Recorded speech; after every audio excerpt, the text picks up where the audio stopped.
right, welcome back to another episode of Bright Brainz. Joining me today is a remarkable guest named Cricket, who turned personal tragedy into a powerful mission.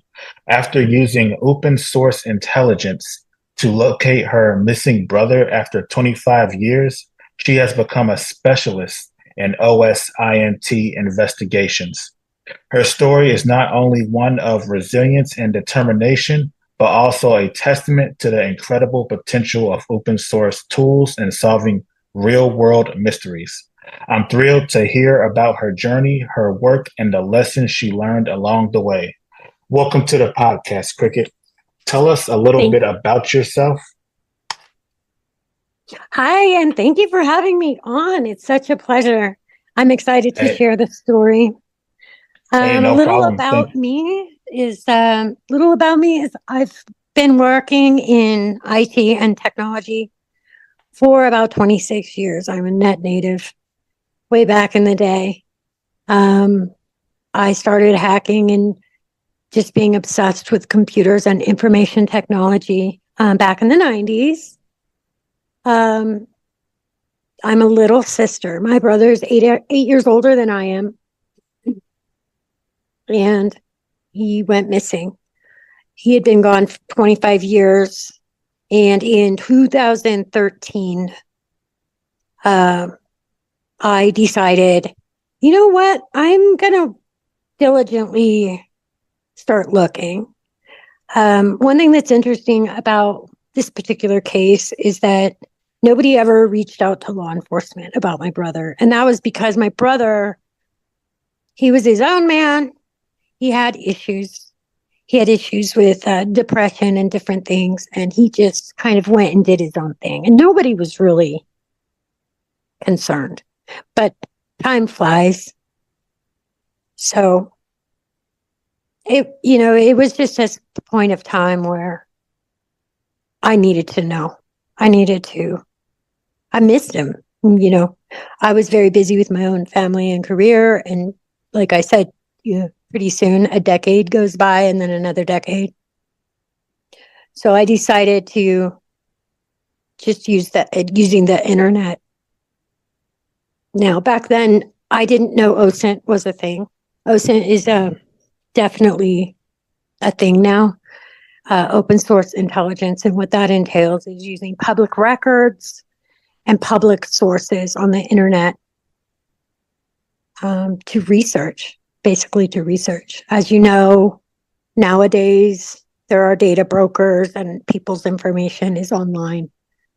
Not knowing how active he was online and in social media, which, zero, he wasn't on social media. It was kind of a daunting task. But I found my brother in 6 months. Oh, wow. That's amazing. So, I want to delve more into the story of your brother. So you said he was 8 years older than you. So he was an adult when he went missing? Oh, yes, definitely. Yeah. Mm-hmm. And your parents and the rest of your family, nobody really tried to look for him or anything like that. What was it like when he went missing? What were your first thoughts when you realized that your brother was missing? Well, we never considered him to be missing. We just considered him to be gone, meaning off doing his own thing, not wanting to engage. There's some toxic, we were not a very close family. And everyone was busy. I have siblings who have struggled with addiction and other things, and nobody was really engaged. But it was just one of those things whenever there was a family reunion or we would end up being together. It was always this, gosh, I wonder what happened to Gary. I wonder where Gary is. And, a little bit of talking and sadness and just kind of that shared sadness of gosh, it's been 20 years. Or, gosh, it's been 15 years. Oh, wow, it's been 20 years. There's also a lot of denial, not wanting to look. that person might, that your loved one might be deceased or incarcerated, or you literally don't know. But at the point that I realized, if he was looking for us, he might not find us because we had all moved away. We had all moved to different states. My sisters and I had all gotten married and had different last names. And I'm like, you know what? He doesn't have our phone numbers because all our phone numbers were different. All these lives had changed.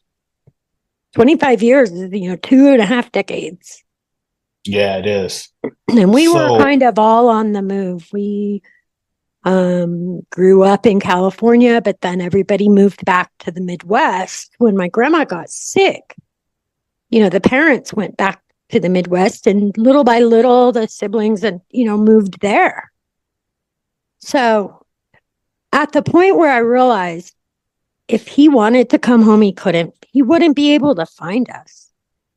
Shout out to our sponsor, Bad Product, the modern lifestyle brand that specializes in streetwear apparel and accessories.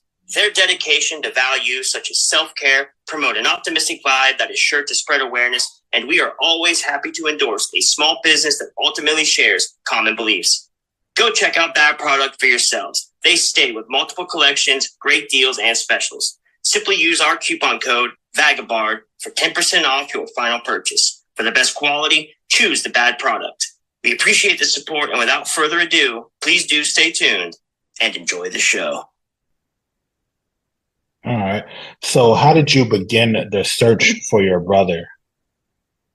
I began with the simplest of tools online, which are the 411 type sites that are just the people sites. You can find them. There's like 411, there's people, and there's databases where you can just look people up. You can Google yourself, I'm sure you know. So really it's Google. You start with Google. If you look up a person on Google, it will direct you to all of these data sites which hold public information. Usually those searches are free. Sometimes you have to pay a small amount in order to get more results. Basically, the first thing I did was I started a new document, and at the top I put his name, including the middle name, and I had a lot of information. A lot of times people don't have very much information, but I got with my siblings and I said, tell me everything you know.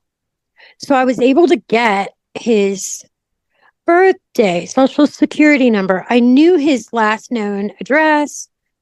I knew that he had served in the military.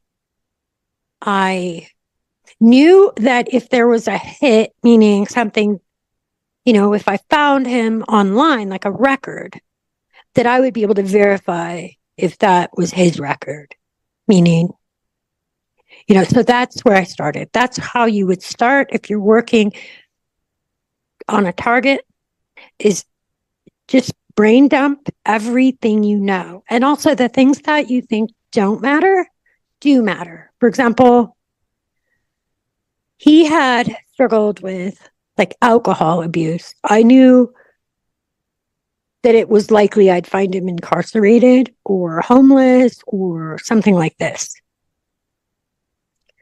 So I tracked him to another state.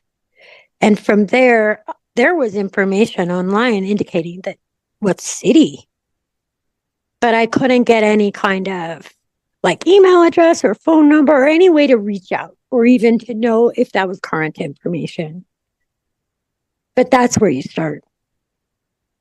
All right, then. So you used the 411 sites. Were there any other tools that you used to help track down your brother? Yes, and when once I located him to the town, I switched over to what we call social engineering. I basically made a post in that town's Craigslist in the community section. I thought, this is a long shot. I had also started a Facebook page called Help Find Gary, and it had his photos on it. And so I used that in social media. I made a post on Craigslist. I said, please, we're trying to find my brother. I didn't use false information. I used his real name. This can be touchy. This might not work for everyone's case. Sometimes people don't want to be found. I didn't care. I didn't care. As his little sister, I didn't care. I'm like, if I find you and you tell me you don't want to be found and you don't want anything to do with the family, that's all good. That's cool. But I'm going to try to find you anyway. And I got really lucky. I had posted that on Craigslist and I had reposted it. And then I started zooming in on homeless shelters and labor organizations and the local bar, and literally picked up the phone and started reaching out. I did find out that my brother had stayed at a homeless shelter. I actually had a conversation with someone. But at the end of the day, the way he was located was someone emailed me and they said, I know your brother. I immediately responded back to this person, giving her my phone number, and she called me and she said, I know your brother. He talks about you all the time. And what we decided to do was to make it a surprise. She invited him over and then called me on the phone. And I got to talk. I got to speak to him. That's jumping very far ahead. But when we talk about these tools, you asked about the tools. I have a Substack community and I have an email list where I do a newsletter where I share tools. I also have about 100 different tools on a document that's free as a part of the introduction to my newsletter. Because going forward, this has been one of the most interesting stories to tell. I cannot tell you how often and how common it is to meet someone who has someone missing and they don't know where to start. I will tell you, doing a missing persons report really doesn't do a whole lot in my experience. And from what I can gather, it's important to do. Mm-hmm. It's important to do for, like in the case of the authorities finding a deceased body or something like that. I have resources for that too. But yeah, it's tools. It's internet. It's tools. It's you take this approach of you're a researcher. One thing I'm going to touch on a lot in the newsletters is taking care of your own mental health, because you don't know what you'll find out. And yeah, a lot I can of imagine. times, yeah, and that's why someone might want to work with an OSINT specialist.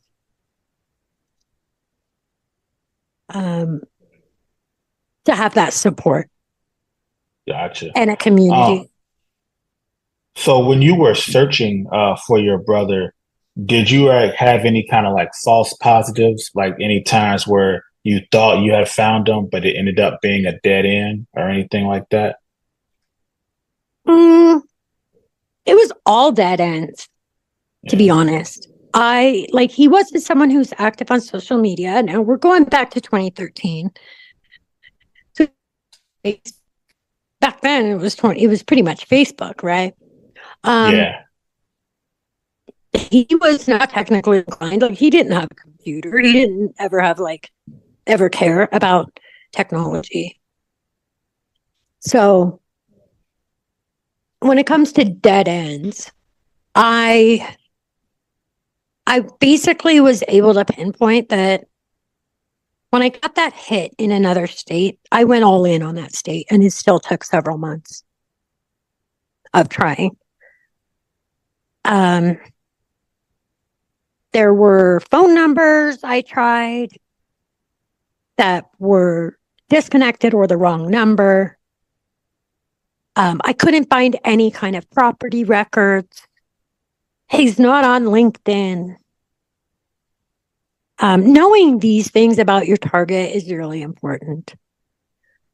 I knew when I started, it would be somebody somewhere knows something. I've got to find the person who knows something, if that makes sense, which is what led me to Craigslist.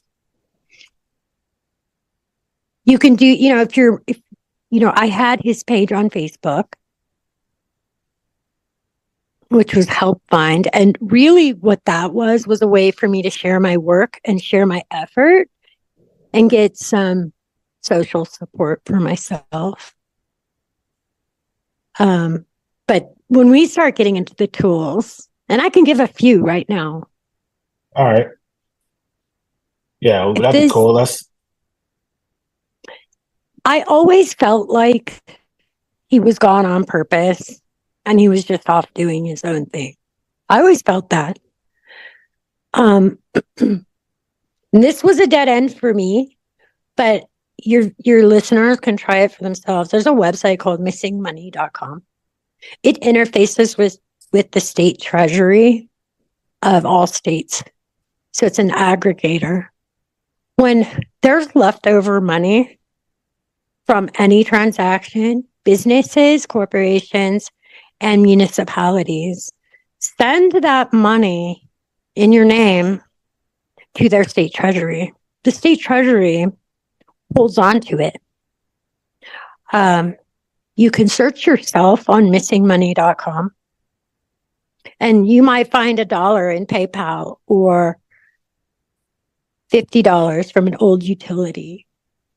And it's a public database. What's so powerful about this, you could find your person and you could see they're owed $25 from a municipality, a utility. And it's in some city and state you never heard of, and now you know that they lived there or they were a part of that community. It gives you knowledge. I love finding money for my friends and family. I do it every year. Every year I search all my people and I let them know, hey, you've got money. And then it's a process to go through the state treasury to claim it. But that's a really powerful one because that's not one where you're voluntarily putting yourself on the internet. All you did was interface with whatever company, wherever you lived. So that one's very powerful. That's pretty cool. I'm going to have to check that one out. Before you started looking, had anybody else in your family had made any attempt to try and find your brother? No. Yeah. No. I'm the only one in my family who went into technology and went all in on internet. Gotcha. By 2013, most of my siblings and my mom were on Facebook, and that was pretty much it. They were all just living their lives. And like I said, I have siblings who struggled with addiction and other issues. And it's kind of an issue where everyone sort of felt helpless. And then with my mom, she was very depressed. I mean, this is her child. And we're going 25 years without her knowing where her own child is. And she just felt helpless. And she also is one of those people who was like, I don't want to know. Me, kind of doom and gloom, like, oh, he's deceased or something. I gotcha. Before we get into what happened when you got in contact with your brother, I want to know more about the term open source intelligence. Is that a term that you coined, or Is that a term? Like, did you know about this word, open source intelligence, when you started to track down your brother? No, I didn't know it was a thing, but it is a thing. Open source intelligence means you're using research and intelligence to navigate open sources, and that runs the gamut. There are databases online. There's ways to find details that is public information. Gotcha. And that's why and now, acronyms in technology are common. So we have things like OPSEC, which is operations security. We have InfoSec, which is information security. We have cyber security. We also have social engineering. I've used everything. I've used all of these skills. I have another story where I used almost pure social engineering to get something done that was kind of shady. And that's a good story too. But for those who have a missing loved one, all the cases are different. You start at the beginning with who is your target, everything you know about them. You Google their name, you document what you find out. You'll run into dead ends, but you know it's a dead end. You always know a little more than when you started. And then to go from there, it's just a matter of having an idea of what are these sources and resources that you would try next. What would you try next? And that's the beauty of OSINT. Is it's essentially a skill that can be developed using the things you already have and know, which is internet and some software sometimes, some knowledge of your person. I don't know if that answered your question very well, but the thing about my brother, I really was thinking, let's talk about my case specifically, in the fact that I was young, in my young 20s. The last time I'd seen my brother, he treated me to a Grateful Dead concert. We spent 3 days together in a motel and at a Grateful Dead concert. It was the time of my life. We had so much fun. That was the last time I saw my brother.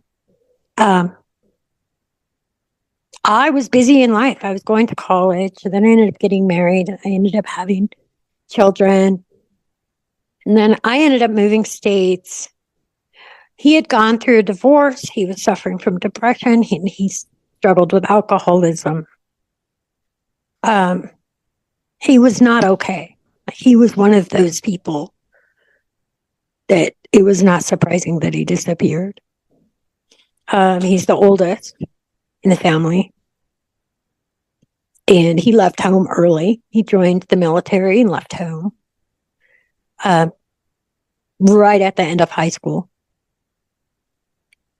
And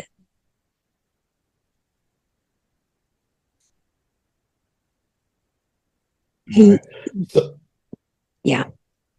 All right. So let's hop into the story of when you finally made contact with him. What was that like? And I know you were probably elated. So let's talk about that story. Wow. Seeing the email, my heart jumped. I couldn't believe what I was seeing on my screen. It was an email, and the subject line was, "I know your brother." And I just sort of stared at it, and I thought, are you kidding me? And this knowing that, what if it's not him, or who is it? Maybe I'm getting scammed. And nowadays that could be common, getting someone trying to scam you. Because if you're vulnerable in any way, shape, or form on the internet, someone's coming along to scam you. How I felt was hopeful, happy, excited, and like, are you kidding me? This worked. Oh, wow, this has worked. And it had been 6 months of effort. And the other thing that's important to know is I had told my mother, I will find him before your birthday. I promised her. Mm-hmm. And this was before Christmas, right before Christmas. I believe it was in November. I believe it was before Thanksgiving. It was right around the time of right before the holidays. Long story short, we had him home by Christmas. Oh, wow. Yeah. So this beautiful, lovely person who happened to see my outreach on a Craigslist post in a small town in another state took a minute to email me. And that's another thing to know when it comes to social engineering. People want to help. People want to help. You don't have to stay silent. Even if you don't have all these tools or know where to start, you can at least share your story. And someone like me, who with OSINT skills, would connect with you and, help create a plan and kind of start making an effort. So,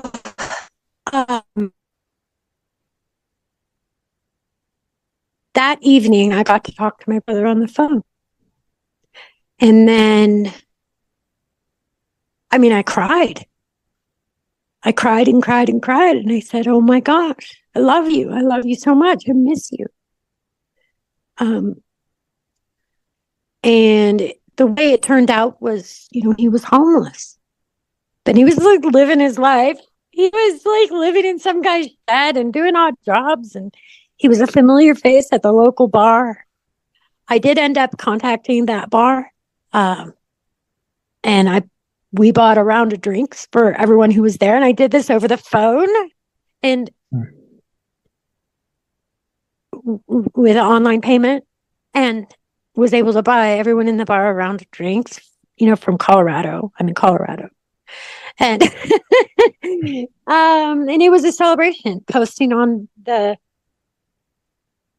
Facebook page that he's been found, putting current photos on there, bringing him home. And it was just an amazing feeling. It's still an amazing feeling. It's still an amazing feeling. When I think about it, I get goosebumps. And I'm like, I did that. And it wasn't that hard. I was just willing to try. And that's something with OSINT that's very important to know.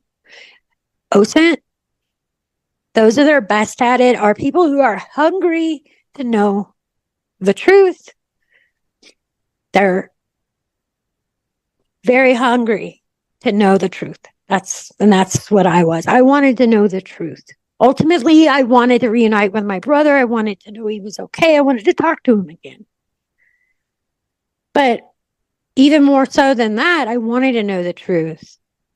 And that's what we see in a lot of these missing people cases, cold cases. These people who are missing are someone's brother, someone's sister, someone's parent or child. And not knowing is brutal. It's brutal. It weighs on you.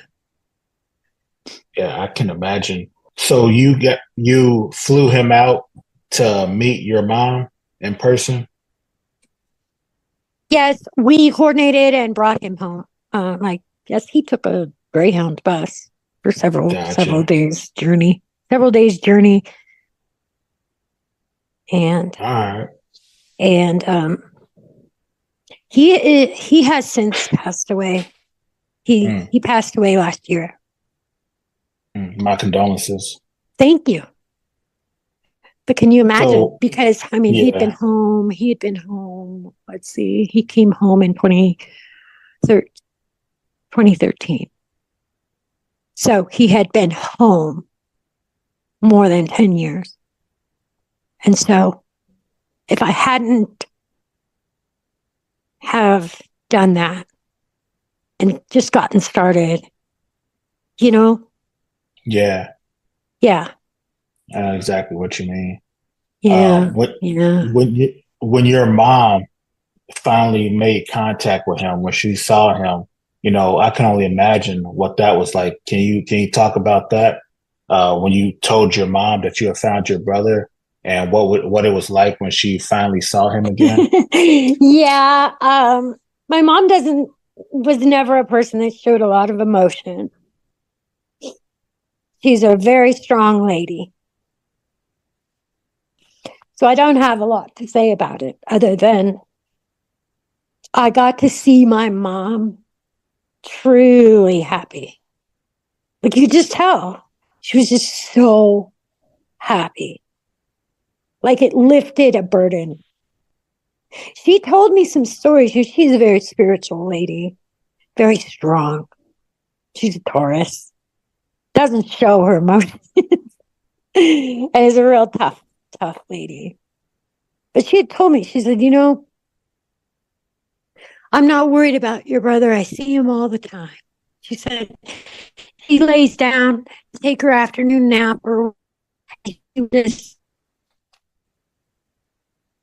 and have an experience with him. She'll talk to him.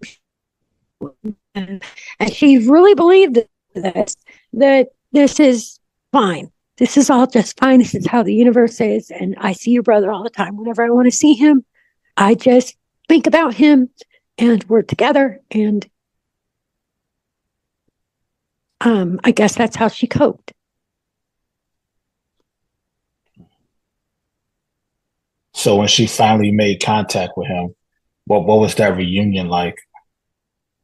Amazing. I mean, you put the coffee on, you get some food out on the table, you sit around the kitchen table and you just talk and you just reminisce and you just tell each other stories that person had been missing for, and you get to hear some of their his stories. I have some regrets about not being able to hear more about what was he doing for 25 years. Basically, he was just living his life. He was just living his life, going from place to place and making friends and existing in the world. Now I lived in a different state than my mom and him, so I did get to come and visit and spend some time with him. But for the most part, I'm looking forward. I was always looking forward. I was not trying to make it bad. So I didn't ask a lot of questions about what he was up to, if that makes sense. I never wanted him to feel bad. I never shared with him the details of my pain over missing him. His birthday was very hard for me. I could hardly function on his birthday. I would cry a lot. I would just sort of dedicate his birthday to thinking about him all day and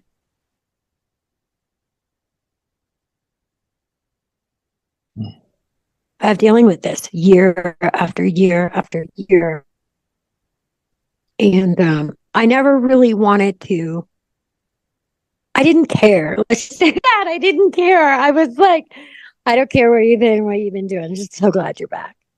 So happy to see your face. He's the older brother that taught me how to tie my shoes, taught me how to ride my bike, let me hang out with him and his friends, let me hang out in his room with him. So yeah, he was important to me. Had he tried to reach out and make contact with you guys before you had found him? No, I don't think so. And see, me being the youngest, There was a lot of stuff going on that I wasn't aware of between the older siblings. Like there was some bad blood. There wasn't any bad blood between us. Like I said, the last time I saw him, it was a big party. We went and he took me to the Grateful Dead concert. And I still have the concert stub. He signed it. And I have it in my photo album. He treated me, a good time and a wonderful experience. But there was some bad blood going on. And I just didn't dig into that. I'm still, I got you. The way people operate, sometimes they're not close with their family. They don't have any, they're not tied down. Like I said, he had gone through a divorce. He was heartbroken. He fell on hard times. He was drinking a lot. He struggled with alcoholism. And was a very, mentally ill person, depressed. He just was out there surviving. But for some reason, he didn't want much to do with the family as a unit, Yeah. I don't know if he ever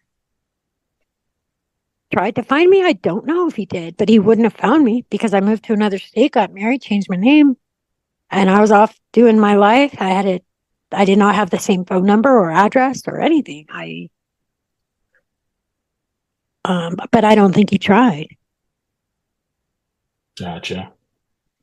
A lot of times there's this conversation going on in the media about our personal data and how much of our personal data is online. And a lot of people kind of look at it as a negative, but you used the internet to help find a loved one. So my question is, did your journey of finding your brother, did it change how you view privacy or the availability of personal information online? It does. It did. I myself have been a victim of things like stalking and things like this. I have been on the internet since the 90s. The thing about it is, without some of these tools,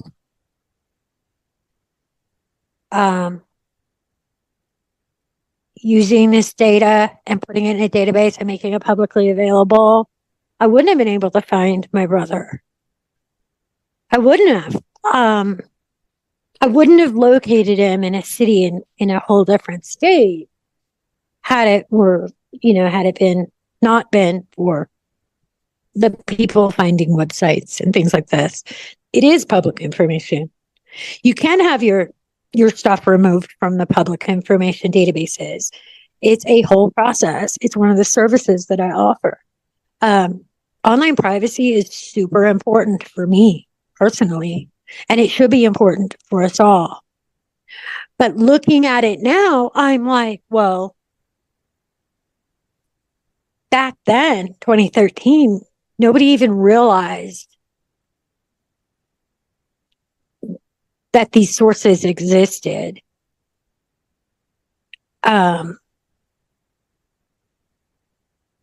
It just depends on if you want to be found or not. There are ways to disappear. Absolutely.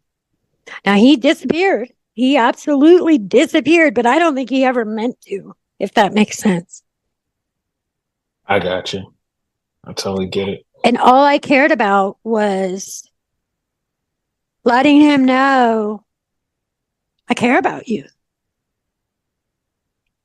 So I made that effort. Gotcha. But yeah, online privacy right now, there's so much of our data that is being taken, stolen, used, shared on the dark web. There are myriad of tools and techniques to safeguard your personal information. And nowadays it's so important just to avoid being scammed or hacked. What are some tips that you have on how to protect yourself online? I have a whole resource sheet for anyone who would join my Substack and mailing list newsletter of steps you can take. and tools you can use. All right, Dan. Speaking of Substack, what is the name of your Substack? So the people listening can go and check it out. It's Petrichor Intelligence. That's the name of my company. Gotcha. You said, how do you spell that? Just so the people listening, and I'll put it in the show notes. Yeah, too. sure. It's Petrichor. Petrichor is the scientific name for the smell of the ground when it gets wet. It's that distinct smell after the rain, that smell in the air of wet soil. It's a beautiful thing. That's the term, petrichor. Awesome. I'll definitely check that out. And I hope my audience does as well. You mentioned that you're trying to build a community. What do you mean by community? And I'm assuming, I guess it's like an open source intelligence community. That's right. My community would be for having the ability to develop some relationships and get the help that you need. If you have a missing loved one and you're not an OSINT specialist, but you're willing to go down that route and you want to learn, then my community is for you.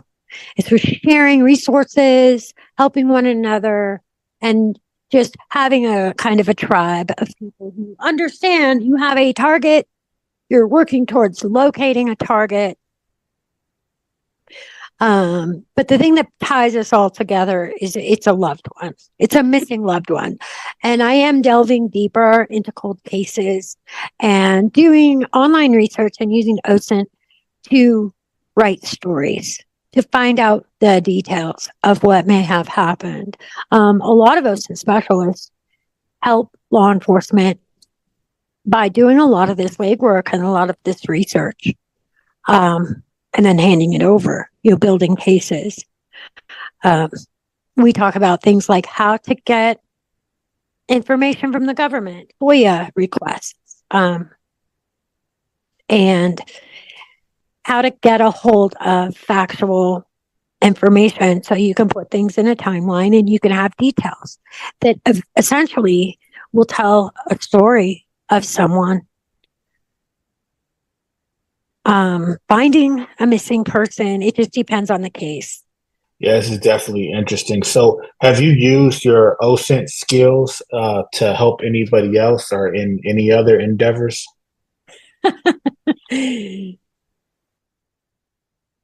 I'm assuming yes. I have a story that is just, it's shady because it's using social engineering. All right. I had something taken away from me years ago. I've had my web development company since 2002, and I had a specific domain name. I went through a personal situation, and I went through a divorce. I closed down my company, and I moved to another state. I was going through all kinds of other stuff. I wasn't paying attention. My domain expired. I didn't even realize it at the time, but my competitor and former office partner, there's major bad blood there. This was somebody I was never going to deal with again. He was a real jerk. But we were in the same market. We were literally competitors in the same community, did the same thing for the same type of customers. He scooped up my domain. Oh, you kind of broke up there. And had all the traffic going to his company. He got a hold of my SEO. I mean, I did a lot of business. So that website actually had a lot of traffic, and there was still search engine optimization. If someone was searching for what I did, which was web development, that result would come up. And so he stole my domain. And this is a guy I knew. So yeah, I needed to get my domain back. And I knew for a fact he wasn't going to give it back to me. So that's when you go into something we call social engineering. The first step is to create a pretext, and a pretext is a character. A pretext is a story. It's like, who am I, and how will I contact him, and how will I get my domain back? So it took me a couple of weeks, but I came up with this idea for this business in this other state, and I actually registered the business. It was a very similar name. And I had this full story about this business, and it was just like this. I think it was a hobby farm. I started a hobby farm, and I needed this domain, and fake email, fake name, fake everything. And I'll tell you where he messed up. But long story short, I just started emailing, and I said, I really kind of want this domain. I see that it's just being used as a redirect. Here's my business. The business was legit. I actually registered a business with a different name. I had a whole fake name.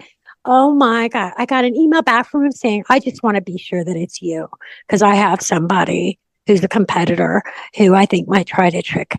I have an email where he's telling me, I think I have someone who's trying to trick me, and I make sure this is legitimate. And you're not that person. So I sent fake documents. Yeah, I sent fake documents.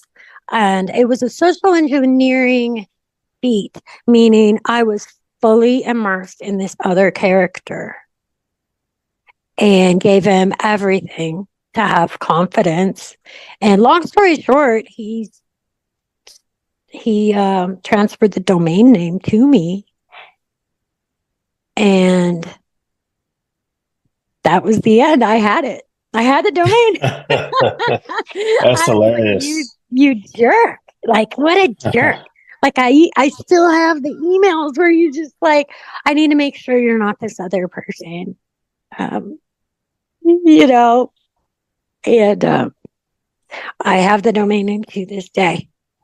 That's I will awesome, never Did he ever find out that you tricked him, and did he ever contact you or anything like that? No, I haven't looked him up in years. I haven't looked him up. I don't know. He might know. I did run into him. In person about 5 years ago at an event here locally. I went to the film festival, and it was like the red carpet night. And I ran into this guy, and I'm all dressed up for the red carpet. And I've got a sexy date on my arm, and all of a sudden there he is. He's like standing right in front of me, and I just looked at him, and I was just like, "Oh, hey!" It was just like so weird. It's so weird. So he knows I'm around. I know he's around. There's a lot to tell about that story. Being that we were former office partners. We were not business partners, but we were competitors. But we shared an office. It's a whole story. But when you need something from someone and you can't be who you are because they won't give it to you because of who you are, that's when social engineering can become very powerful. And it's not illegal to lie online. It's not. I didn't break any laws. That was my property as far as I was concerned. I had that domain for 10 years. It represented my company. So Hey, I get it. I don't think you did anything wrong. I mean, you got your property back. Yeah, I don't see anything wrong with that. I'm really, really good. I'm great at social engineering. I am good at it. It is a whole thing. It's a whole skill. And I do have some resources in my newsletter. Every time I do a newsletter, I give resources for each of these things. So there's some podcasts out there. There's some things you can read and learn about social engineering and how some of these stories unfold and how social engineering is used. And nowadays, social engineering is used by corporations. So hire a person like me to try to break into their system using nothing but social engineering. That's I could wild. call you and be like, "Oh, I'm Janet from corporate, and you're locked out of this or that, and I need your password." Or it kind of it's very important to be aware of social engineering if you want to have a secure setup. You want to keep your information secure. Be aware of social engineering tactics. So I'm super passionate about about social engineering and open source intelligence. That's awesome. You said that open source intelligence specialists will help law enforcement. My first question is, how does someone become certified as an OSINT specialist? And my second question is, have you ever helped law enforcement?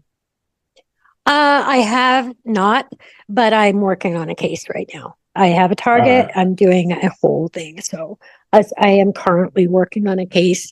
There's no certification. There's a lot of hucksters out there trying to sell the certifications. There's some certifications, but they just, it.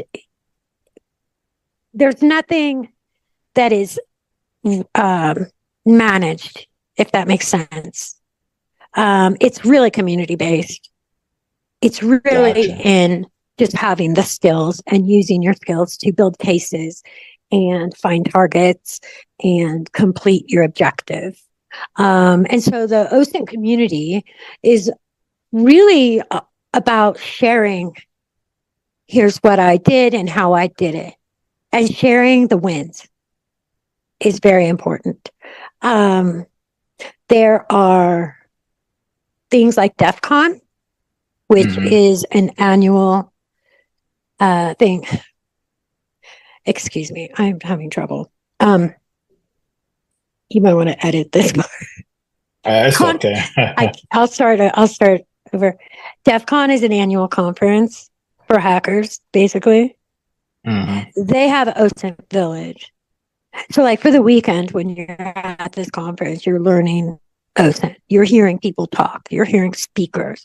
And my goal with what I'm doing in the OSINT community is to just be a source of information and support for anyone out there who wants to work with someone who's approachable, easy to work with, who can take their case and start building a case, start building a case. Because like I said, it's like you have a whiteboard or a piece of paper and you have your target.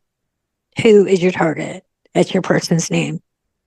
And then all the information that you know about them and going from there. And then documenting information that you find out, documenting your sources and putting your story together. If you have an objective and you meet that objective through OSINT or through social engineering, that becomes super helpful because you can share that. You can say, here's what my case looked like. Here are the steps I took and I met my objective. And one objective is I located my missing brother. And another objective was I got something back that someone stole from me. Using social engineering. Be shady right back. That's pretty awesome. Shady right back. I love both of those cases. I love the opportunity to use all this information. And I'm obsessed. I'm obsessed with information technology and how it's handled on the internet, and how with social engineering, it starts with your pretext. Who do you need to become to get your objective done? That's awesome. My question is, what advice would you give to others who are searching for missing loved ones? That's a good question. You're not alone, that's for sure. You are absolutely not alone. And don't, I guess, one thing that's really hard that we need to talk about I'm not a mental health specialist by any means. I have no right to talk about mental health, if that makes sense. But protect your mental health. Use your resources to protect your mental health. You don't know what you're going to find out. Take frequent breaks. Because if you're documenting and you're building a case and you're keeping your information, it'll be there when you come back to it. Take breaks. Like, it can take such an emotional toll on a person. It's almost easier to just kind of disassociate and not try, which is what my family did, because these things can be painful. However, I am aware that in the case of missing persons, we just want to know. We just want to know. But that doesn't necessarily mean that you're prepared. It's good to get into a community. Insert yourself into the community of others who are trying the same thing. And I have a ton of resources. There is a Reddit community, not for people who are trying to find missing persons. There is a Reddit community for that. But there's a Reddit community for OSINT discussions and resources. There are online communities everywhere. There's my community where, get some help around you. Get some, a lot of people who are searching for someone who is missing, they might make a Facebook page saying, help us find this person's name. You'll be dealing a lot with the internet, and the telephone, and interfacing with law enforcement, interfacing with public information requests. And then that resource I told you, missing money, the United States Treasury. Isn't that weird? Like, it's almost like everything is a surprise in OSINT. There are so many resources that are based on exactly what you need for your specific situation. And I invite everybody who wants to join the mailing list and the Substack to reach out to me. I publish my email. I like to chat on Discord and Substack, and I like to have these conversations. But yeah, find a community. And I guess that's my advice. It's a lot. I don't know what would have happened if I had found out he was deceased or found out he was incarcerated. I would have dealt with it. Mm-hmm. I would have. We all kind of know. It's like, these are our people. These are our family members. These are our loved ones. Sometimes we think we just sort of know. I remember my mom being like, I think he's in prison. I think he's in prison. Because she was really hurt over not having him. And I guess she probably couldn't think of any other reason for him to not be around. Or I said, do you think he's dead? Do you think he's deceased? She said, no, I know he's not dead. If he was dead, I would know it. She really believed that if my brother was deceased, she would know it. That's not necessarily true. Yeah. And so, yeah. They say about a mother's intuition, I can maybe see, I think she kind of instinctively knew that she was alive. But hey, I'm glad to hear your story. This was an amazing story, and it's definitely it's on a topic I knew nothing about. And I love learning new things. That's why I do this podcast. Thank you for coming on and sharing your story with us. And I'll definitely put a link in the show notes to your Substack. And I'm hoping you can build your community and spread awareness about OSINT. Is there anything else you want to say before I let you go? Oh, thank you so much for giving me the chance to tell my story. This one's very personal. It had everything to do with me, and it has changed who I am as a person. My goal with all of my work going forward is, I made my mom Not just for me, but I made my mom so happy. Like my own pain was apparently not enough to get me started on this. It was my mom. It was my mother's pain.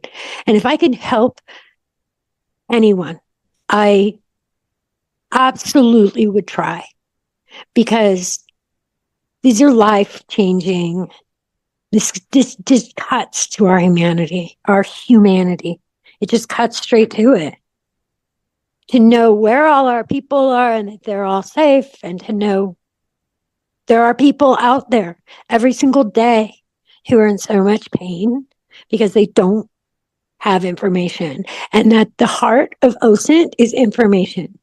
It's open source intelligence, and at the heart of it is information. And I know that personally, the pain that can come from just not knowing. And if I can make a difference in anybody's life,